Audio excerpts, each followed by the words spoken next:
chegamos ao final da audição de hoje do programa Frevo Patrimônio Cultural da Humanidade, levado ao ar de segunda a sexta neste horário. Técnica de som e computadores, Marcos Antônio. Esteve com os senhores Hugo Martins.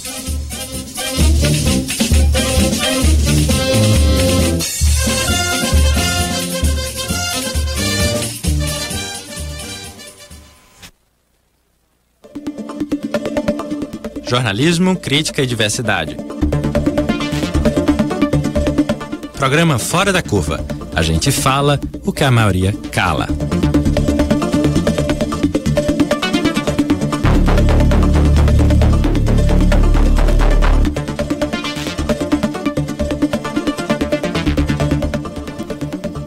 Bom dia, ouvinte da Rádio Universitária. Eu sou Maria Eduarda Rocha, jornalista e professora de Sociologia da UFPE.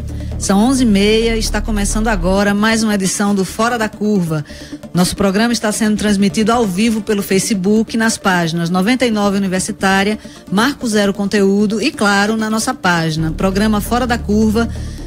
Você pode participar pelas redes sociais. O tema do programa hoje é o que vem sendo chamado de privatização branca da Petrobras, que é a empresa do governo federal que cuida da extração de petróleo e gás. Pode parecer que isso não tem nada a ver com você, mas tem sim, e muito mais do que você imagina. Como empresa estatal, a Petrobras é uma aliada importante na regulação do preço dos combustíveis no país. A Petrobras também foi responsável pela descoberta de reserva de petróleo numa camada chamada de pré-sal. Com a Petrobras como operadora única dessas reservas do pré-sal, o Brasil poderia lucrar muito e ter recursos para investir mais em saúde e educação. Mas uma das primeiras medidas do governo Michel Temer foi ceder os campos do pré-sal para companhias internacionais. Por isso, o Fora da Curva de hoje pergunta: o petróleo ainda é nosso? Para conversar sobre isso, com a gente está aqui no estúdio Adalto Souza Neto, professor de Geologia da UFPE. Bom dia, Adalto. Bom dia, Eduarda. Bom dia, Ana Cristina. Bom dia a todos os ouvintes e internautas. Também aqui com a gente está Ana Cristina Fernandes, professora de Geografia da UFPE. Bom dia, Ana. Bom dia, Eduarda. Bom dia, Adalto. Bom dia a todos nossos ouvintes e ao pessoal aqui da rádio. Então, Adalto, você podia começar explicando para a gente qual é a importância da Petrobras e do pré-sal para o Brasil? Claro, eu gostaria de parabenizar toda a equipe do programa Fora da Curva e dizer que esse espaço de uma rádio pública é muito importante para a sociedade. Bom, é bom que a gente entenda que o pré-sal é uma camada formada antes da camada de sal e muito profunda, e nós temos no Brasil um caso único no mundo. E até então a gente explorava 2.000 metros de rocha e passamos a explorar 4.000 metros. E o volume, para se ter uma ideia, para que todos entendam, a gente, há bem pouco tempo atrás, a nossa meta era bater um recorde de 1 milhão de barris. E agora, recentemente, a gente tira 1 milhão de barris diários apenas da camada do pré-sal. Então isso é uma coisa muito particular. E sendo a Petrobras uma empresa pública, né, ela defende, portanto, a preservação dessa reserva. Por exemplo, regular o preço, como você já colocou muito bem, Eduarda, e ditar em que momento deve se explorar. Por exemplo, num momento como esse, que o barril de petróleo, que estava alguns anos atrás a $140 e agora está abaixo de $50 a Petrobras ela poderia evitar a exploração da reserva do pré-sal, né, guardar essa reserva. Para momentos em que o barril estiver mais caro. Muito bem, é bom que o ouvinte entenda, e eu uso muito um exemplo, inclusive com os alunos. A gente está em casa, a gente tem várias oportunidades de comprar. Aí a gente compra o filé mignon e guarda no freezer. E no momento de crise a gente fica comendo sopa com a carne de pescoço, vamos dizer assim. Aí a pergunta é: vamos vender o filé mignon que a gente adquiriu ou vamos guardar para outros momentos? É basicamente isso. A gente tem um filé mignon e a gente pode realmente estar se desfazendo em um momento que não é oportuno. Então, Ana, a gente sabe então que não é qualquer empresa de petróleo que conseguiria explorar essa camada. Então tem uma competência técnica aí que precisa ser reconhecida no momento em que a Petrobras sofre uma campanha de desqualificação com vistas a entregá-la a interesses outros. Você poderia explicar pra gente esse jogo de xadrez? Então, só para a gente ter uma noção da importância da empresa, quando ela foi criada lá em 1953, né, por depois de uma campanha que mobilizou a opinião pública, foi uma campanha que a população foi às ruas e pressionou o governo de Getúlio Vargas, e finalmente a empresa foi criada com uma regulação que estabelecia a exploração pela empresa nacional, né? De forma que foi reconhecida essa riqueza como uma riqueza dos brasileiros. Então, só para lembrar, no slogan "O petróleo é nosso", vem dessa campanha, né? Lá em 1953. Naquele momento, sabe quanto era a produção da Petrobras? Em 53, 54, 2,7 mil barris por dia. Sabe quanto é hoje a produção brasileira pela Petrobras? O número é o mesmo, 2,7 milhões de barris dia. Então, uma evolução dessa natureza não é feita por brincadeira, não é por acaso, né? Foram investidos muitos recursos para formar pessoas, para desenvolver tecnologias, para se alcançar as condições necessárias para a gente chegar a uma produção dessa envergadura. Que com a descoberta do pré-sal, tornou a Petrobras, que já era muito cobiçada, ainda mais cobiçada. Então, quem são os gaviões que estão de olho nessa riqueza? Vejam só, a reserva do pré-sal é considerada a primeira grande novidade no cenário mundial dos últimos 30 anos, pelo menos. Ninguém conseguiu descobrir tamanha reserva há tanto tempo assim. Exatamente. As reservas eram conhecidas já há muito, muito tempo. No momento que essas reservas são conhecidas, elas começam a se tornar extremamente cobiçadas pelo conjunto de outras empresas que operam numa escala mundial. O mercado do petróleo é um mercado oligopolizado. Então você tem alguns poucos grandes atores nesse mercado que detêm um poder de fogo muito grande, não apenas no mercado como um todo, junto aos seus fornecedores, forçando preços e tudo mais, mas também sobre os governos dos países das suas sedes. Então, a British Petroleum, por exemplo, tem um poder de pressão enorme sobre o governo da Inglaterra.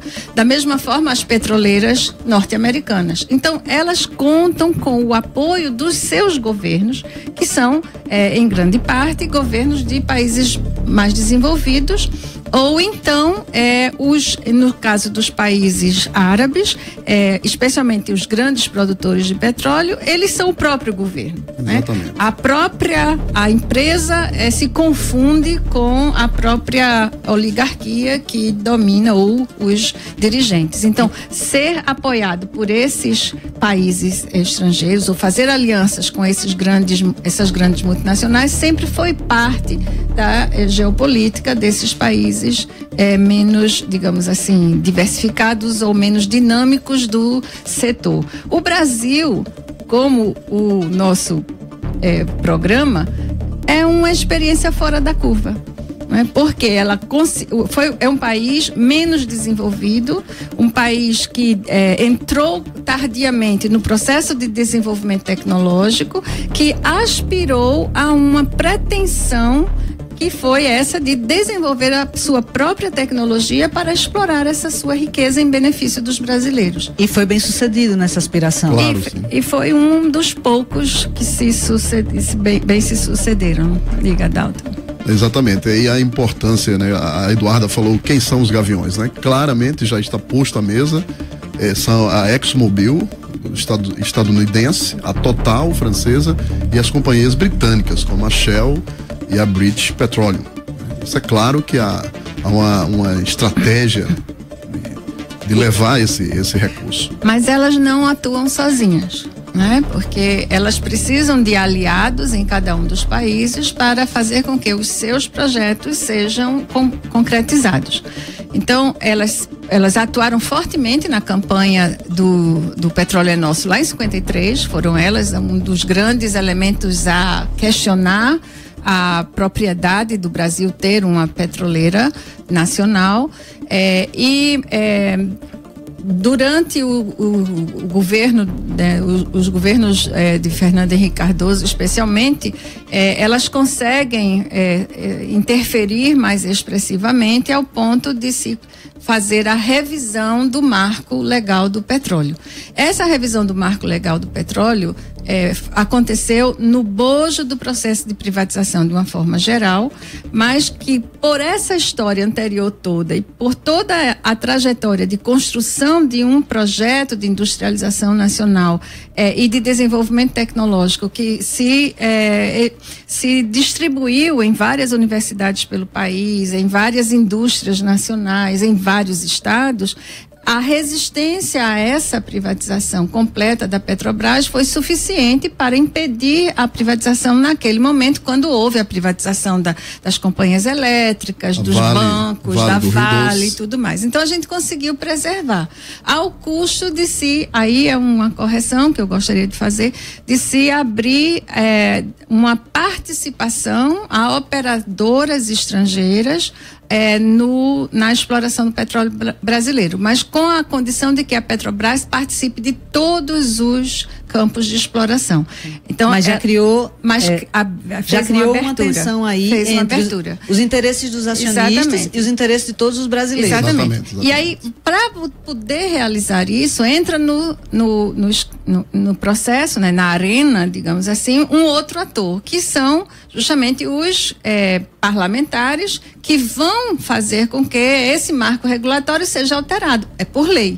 Então, no processo de privatização, digamos assim, se introduzir um elemento que é inusitado no mundo inteiro. Você não tem royalties do petróleo sendo aferidos pela escala municipal, é uma invenção brasileira. Sim, é o dinheiro do petróleo que fica nas cidades onde as reservas são exploradas. É percentual da exploração. Que é uma outra história que a gente pode contar depois, mas enfim, para se aprovar a flexibilização, se instituiu a possibilidade dos royalties também chegarem nos municípios, porque os royalties eram pagos apenas para a União e Estado. Então, ao se introduzir o município, você angaria uma porção de apoios de políticos, de parlamentares. Foi um toma lá da cá, Foi um toma lá da cá que se realizou lá nos anos 90.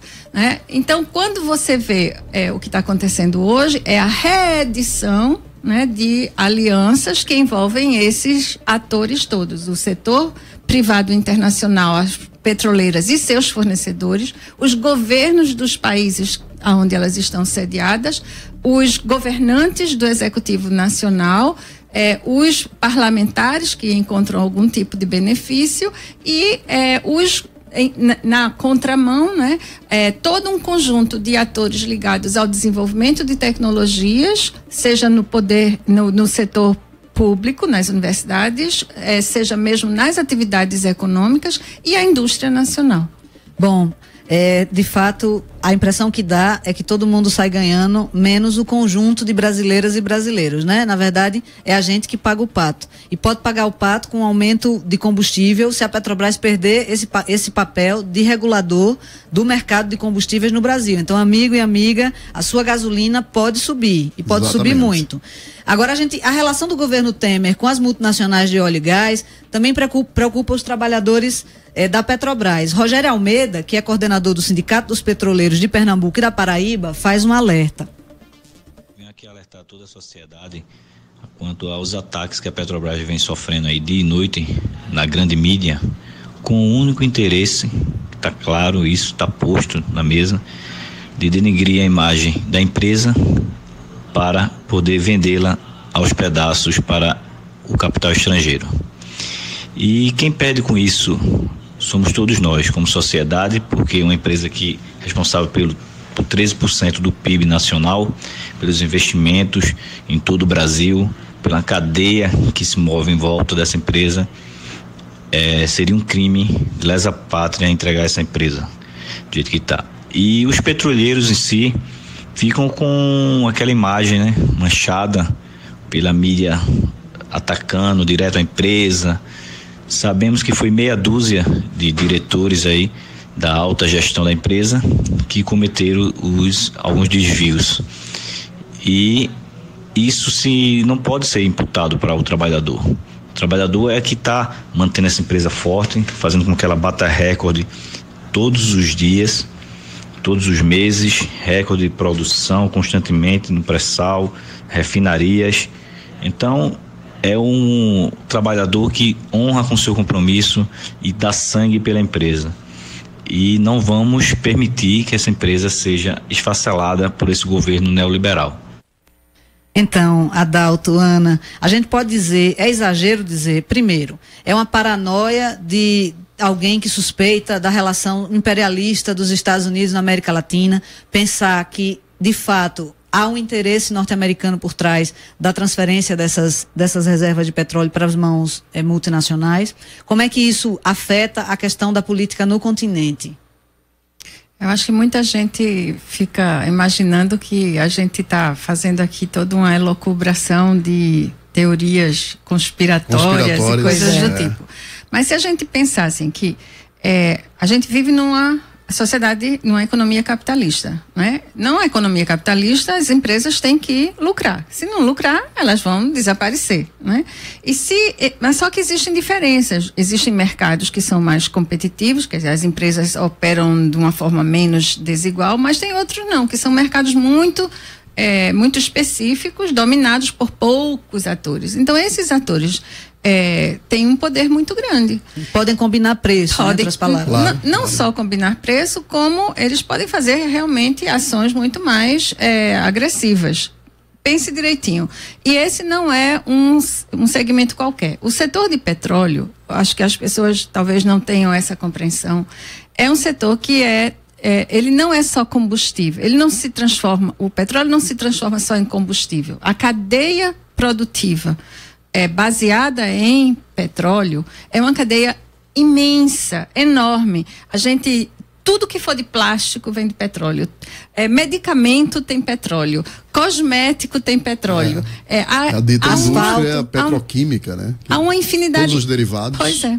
Então há uma infinidade. Tinta tem petróleo. É uma infinidade muito, muito, muito grande. Então, eles têm a completa noção da importância do que significa qualquer movimento que uma operadora dessa faz sobre os preços de um conjunto muito maior de produtos do que simplesmente o combustível. Por isso que é importante um país, em certa medida, controlar esse setor, no sentido de ter ali a garantia do fornecimento, da distribuição nesse setor. Claro. Primeiro, a autossuficiência. Você ter o recurso para utilizar, não necessitar comprar ao exterior, né? E depois você pode, como eu disse, regular o momento da exploração, guardar para um momento mais oportuno, né? Então é uma coisa de mercado, a Ana falou muito bem, né? Nesse assunto, então você pode decidir guardar a reserva do pré-sal sem explorar e comprar um petróleo mais barato num determinado momento, em um outro momento explorar a sua própria reserva, né? E é estratégico, como a Ana muito bem colocou, então toda a cadeia e todos os derivados do petróleo é um recurso extremamente estratégico. As guerras, boa parte das guerras recentes que a gente vê no mundo, não é conspiração imaginar que é muita coincidência serem territórios detentores de reservas. Então são muitos interesses por trás disso e a gente então tem que se perguntar, naquela vinhetazinha do Jornal Nacional que introduz todo o ataque à Petrobras através do tema da corrupção, que aparece um oleoduto assim jorrando dinheiro, tem muito mais por trás daquela imagem. Aquela imagem está longe de ser uma imagem inocente. E a gente não escuta esse tipo de debate sobre os interesses que estão por trás do desmonte da Petrobras em outras mídias, pelo menos não na mídia corporativa. É para trazer críticas como essa que nós estamos aqui discutindo hoje a situação da Petrobras, na rádio universitária, que é a sua rádio pública.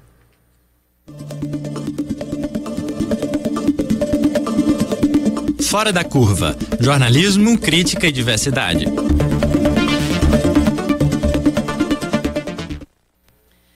Nós temos também a opinião de Mário Lima Filho, que é professor de Geologia da UFPE e foi assessor da Agência Nacional do Petróleo, a ANP.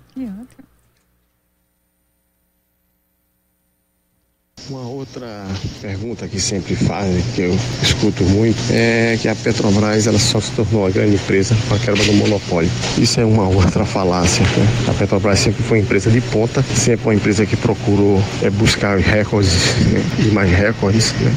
A partir da primeira crise do petróleo em 73, a Petrobras foi pesquisar no mar e encontrou os grandes campos de petróleo, né? A partir de 1975. E ano após ano bateu recorde em pesquisa de petróleo em lâmina d'água, hoje superior a 2.500 metros. Então a Petrobras sempre foi uma empresa de ponta, sempre foi uma empresa que sempre buscou a autonomia do país em óleo, né? Tanto aqui no Brasil como também no exterior, né? Algumas pessoas podem não se lembrar, mas a Petrobras pesquisou no Iraque, né? O grande campo de Majinun, né? Que depois o governo militar entregou de volta ao Iraque. A Shell devolveu o campo de Libra à ANP, né? Porque não encontrou óleo. E, no entanto, o campo de Libra hoje é um dos maiores campos do pré-sal que produz óleo. Então, é uma falácia isso, mais uma vez, de dizer que a Petrobras é uma empresa pequena, uma empresa que devido a esse problema de corrupção se tornou uma empresa pequena, né? Isso é o que querem vender para a mídia quer vender para a população esse tipo de imbecilidade.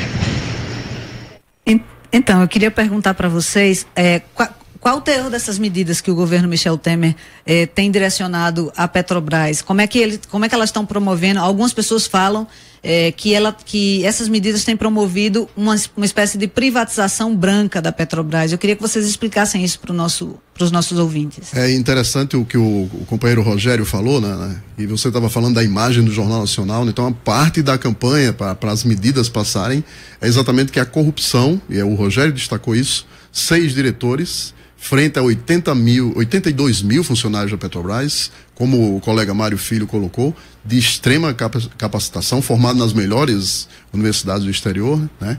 E que desenvolveu toda a cadeia, e no país também, e que desenvolveu toda a cadeia que a Ana muito bem colocou, né? Detentora de prêmios internacionais de exploração em águas ultra profundas, né? Então essa campanha no fundo midiática, né? Para passar melhor essas medidas de privatização com outros interesses.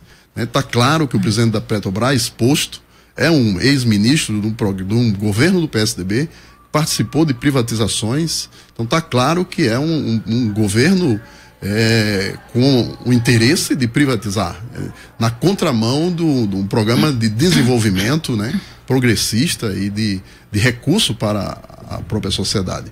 E, por exemplo, dentre as medidas, a questão do conteúdo local, tá certo? É uma das medidas. Explica pra gente, Adalto.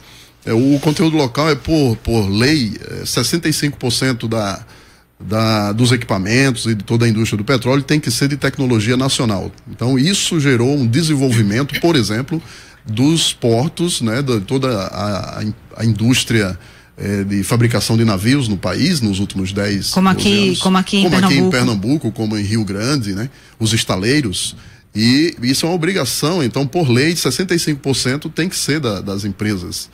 Ora, uma das pretensões do governo é diminuir esse percentual para 25%. E que vai poder, vocês estavam me falando, você e Ana, antes da gente começar o programa, e que nesses 25% vão poder contar, por exemplo, o fornecimento de cafezinho. Muito bem, serviço, então pode comprar qualquer um serviço e já comprovar os 25%. Então aqueles produtos que são de maior tecnologia e que geram mais emprego seriam majoritariamente importados. Claro, claro. E as associações de empresários da cadeia produtiva, que é uma cadeia muito longa, como a Ana colocou, já reagiram, né? Tem vários manifestos aí contra esses percentuais. Eu acho que é importante a gente pontuar assim que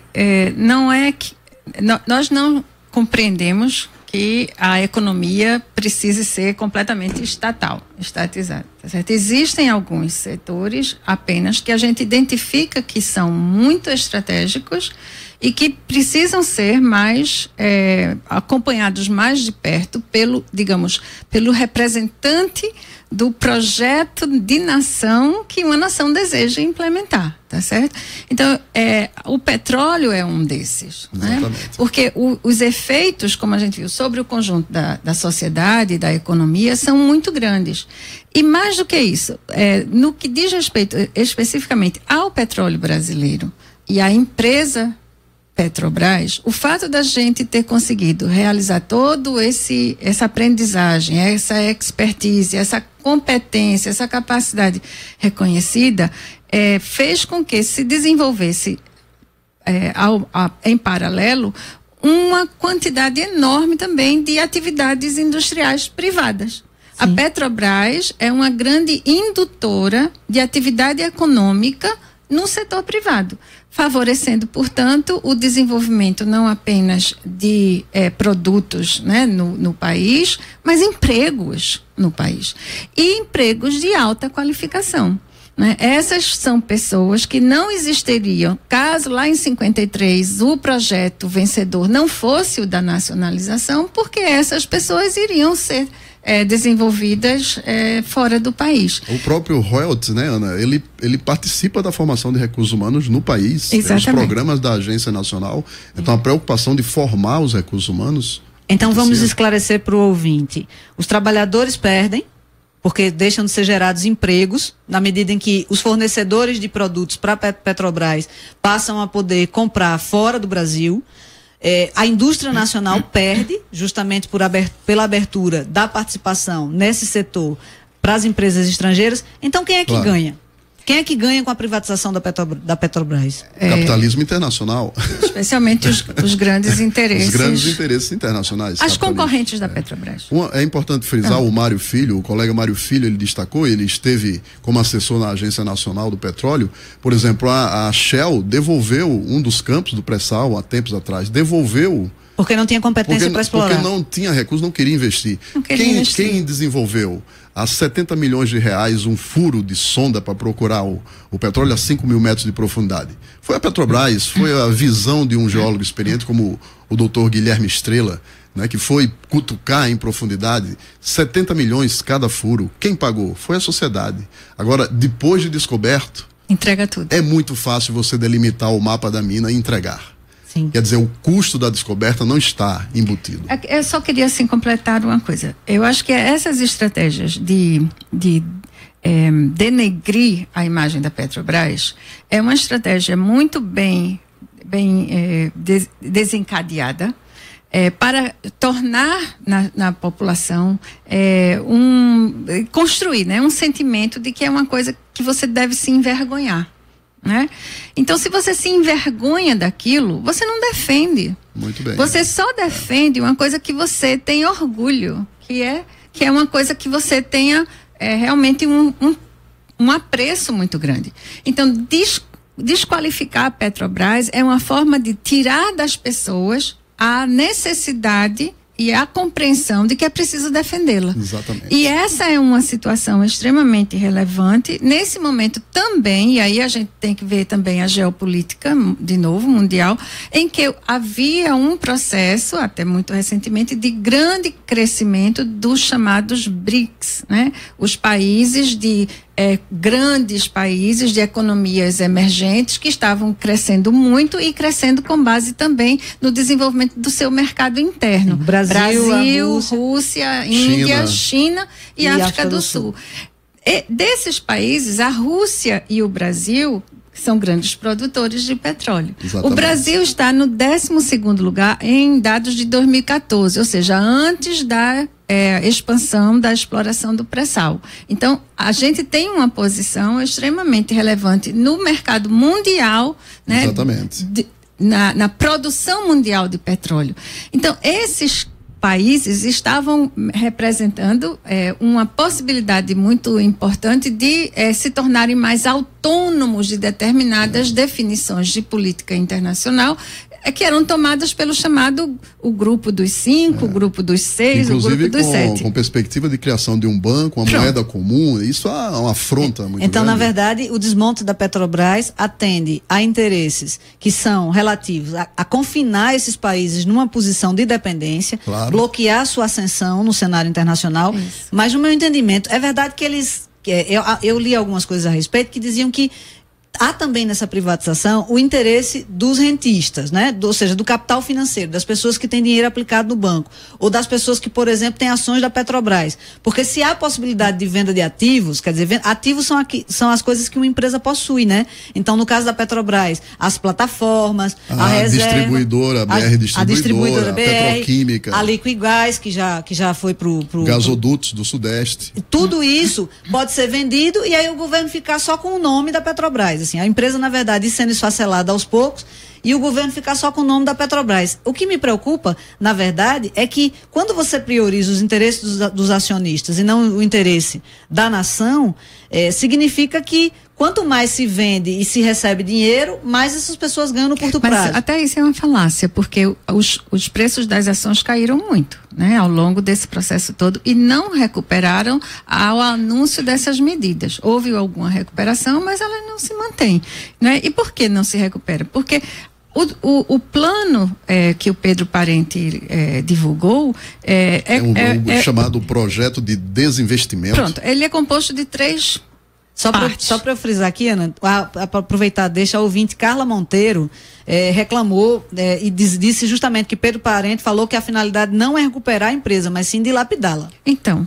é o programa de desinvestimento, diminuir, como a Eduarda colocou. E ele é composto de 3 partes: a redução do investimento, corte de gasto e venda de ativos. Qual é a empresa que vai suportar uma reação positiva disso? A empresa está sendo fracionada em partes e a tendência é ela desaparecer. Pois é, meu amigo. De novo, a gente chega aqui à conclusão de que estão querendo nos engabelar.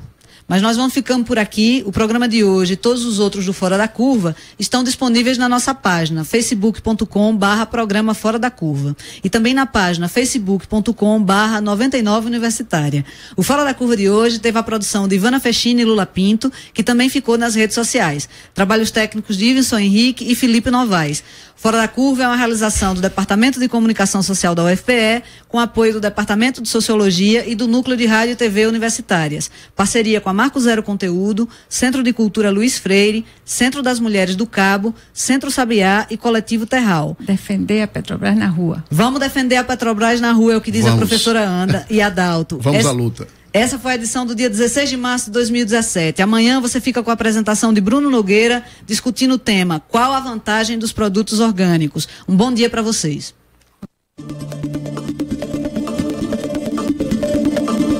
Fora da Curva. A gente fala o que a maioria cala. 12 horas.